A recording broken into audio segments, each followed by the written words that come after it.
पति की याद के दुखिया रही है विलखाई।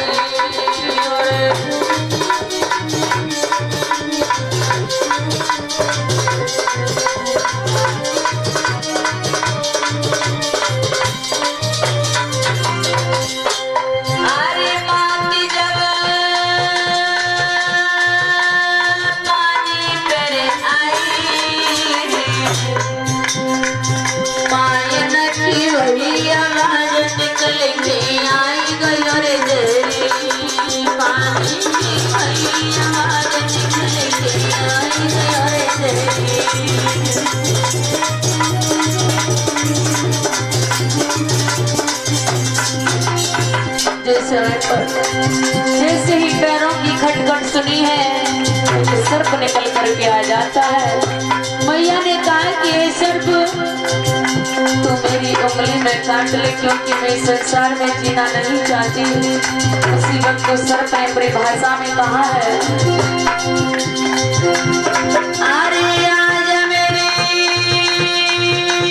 सही कटी मोरे काटा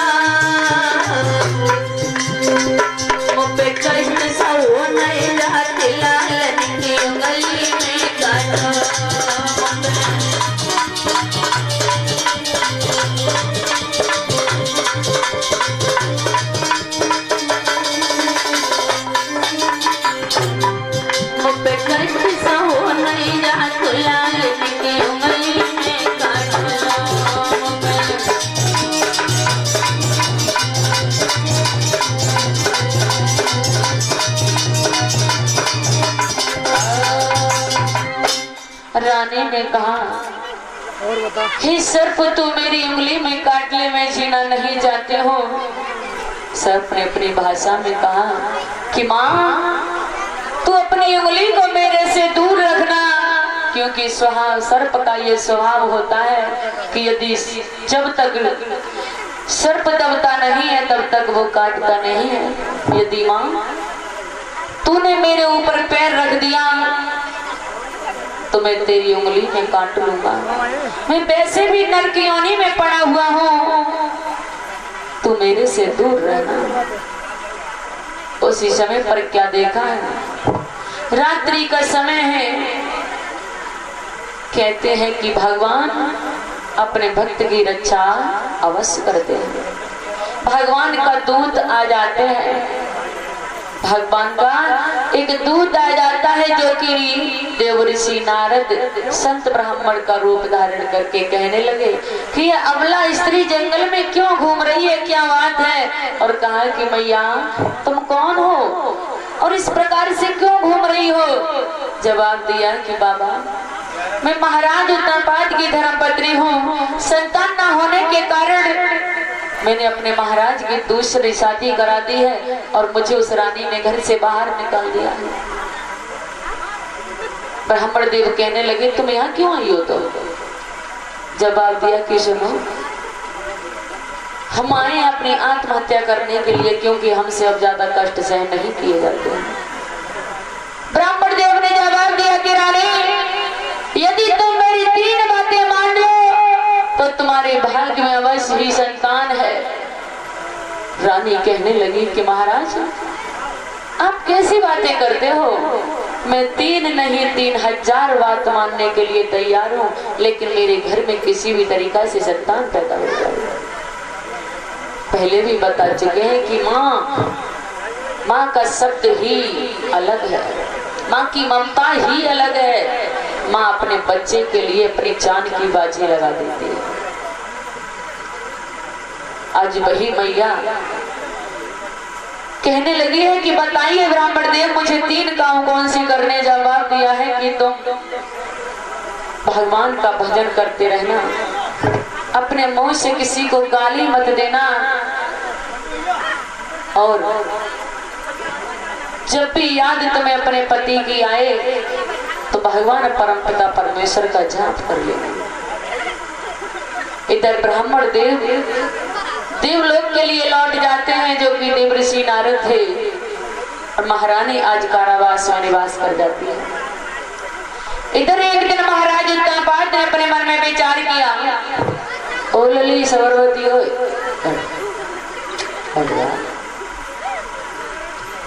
एक दिन उसने अपने मन में विचार किया है महाराज ने कि हमें जंगल में घूमने के लिए जाएंगे। हमें बहुत दिन हो गए हम जंगल में घूमने के लिए नहीं गए।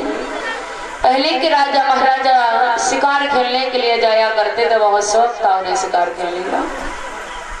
अपने हाथ में नग्न तलवार लेकर के महाराज जंगल की तरफ निकल पड़ते हैं और शिकार खेलते खेलते महाराज उत्तानपाद के लिए संध्या हो गई है। अब सोचने लगे कि संध्या तो हो गई है, प्यास भी बड़ी तेज लगी है, तो चलते हैं बड़ी रानी के पास में, यदि थोड़ा सा जल पीने को मिल जाए तो ये हमारी आत्मा तृप्त हो जाएगी। घोड़े की जैसे ही आवाज सुनी है महारानी सुनीति ने, तो झट बाहर निकल करके आ जाती है। देखा है कि मेरे स्वामी,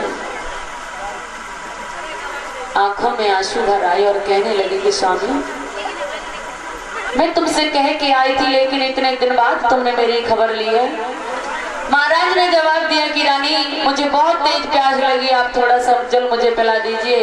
रानी ने जवाब दिया कि स्वामी बैठी इस आसन पर, जिस आसन पर महारानी बैठा करती थी वो एक कूड़े का बना हुआ, खरपतवार का बना हुआ आसन था।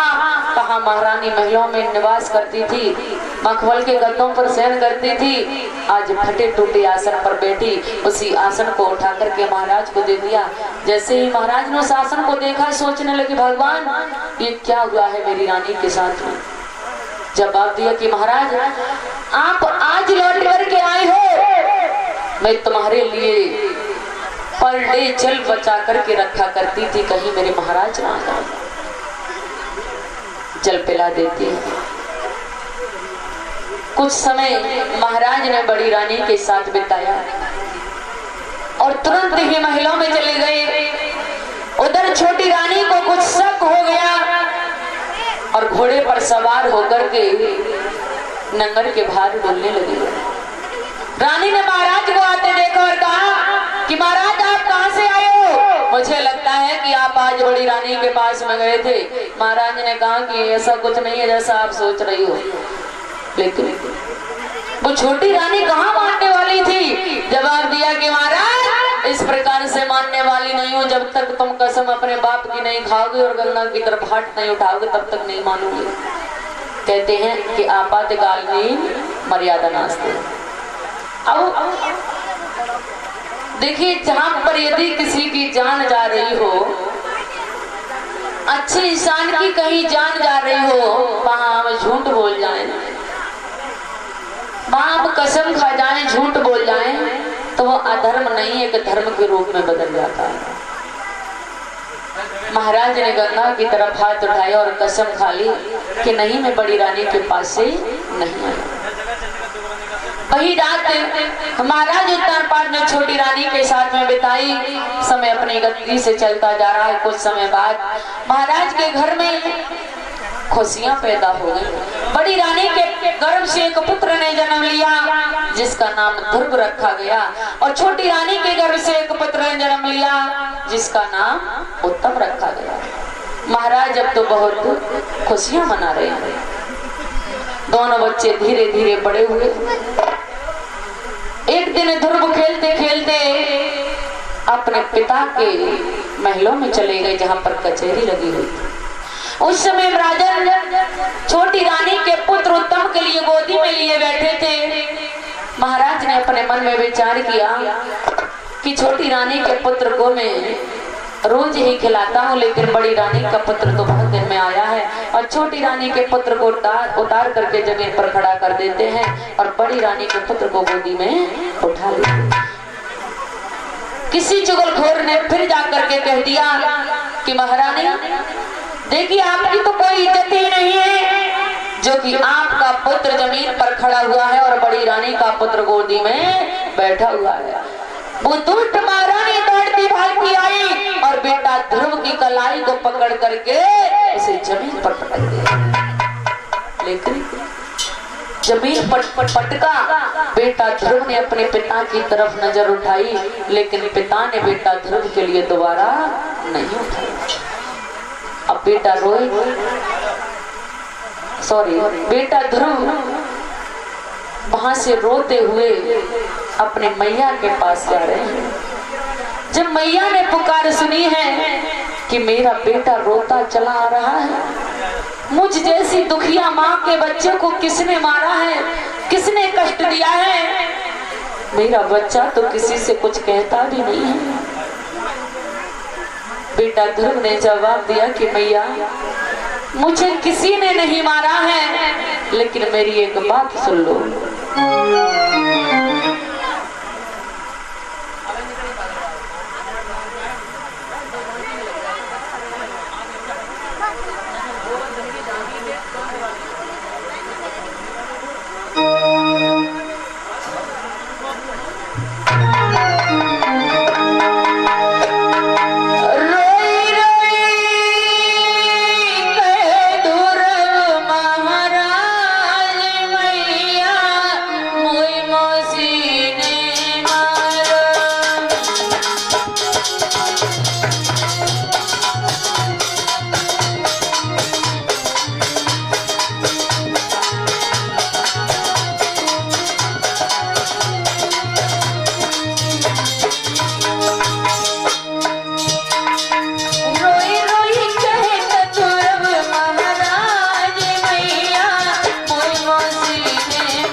मैया ने जैसे ही सुना है कहने लगी, बेटा अरे तुम्हें किसी ने नहीं मारा है, वो तुम्हारी मौसी है।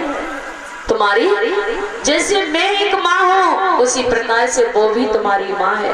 बेटा ध्रुव ने रोते हुए जवाब दिया कि मैया मुझे दुख उस बात का नहीं है कि मुझे मेरी मौसी ने ढकेला मारा है, दुख तो मुझे इस बात का है जिस समय पर मैं जमीन पर पड़ा रो रहा था उस समय पर मेरे पिता ने मुझे पुनः उठा करके गोदी में नहीं बैठाया था।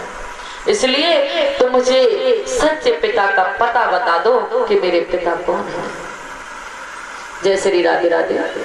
वीरपाल दूध वाले नवदिया से 50 रुपए, सौरभ वर्मा सन ऑफ वीरपाल नवदिया से 10 रुपए, मुकेश अंबानी, क्या बात है, मुकेश अंबानी के लिए तालियां।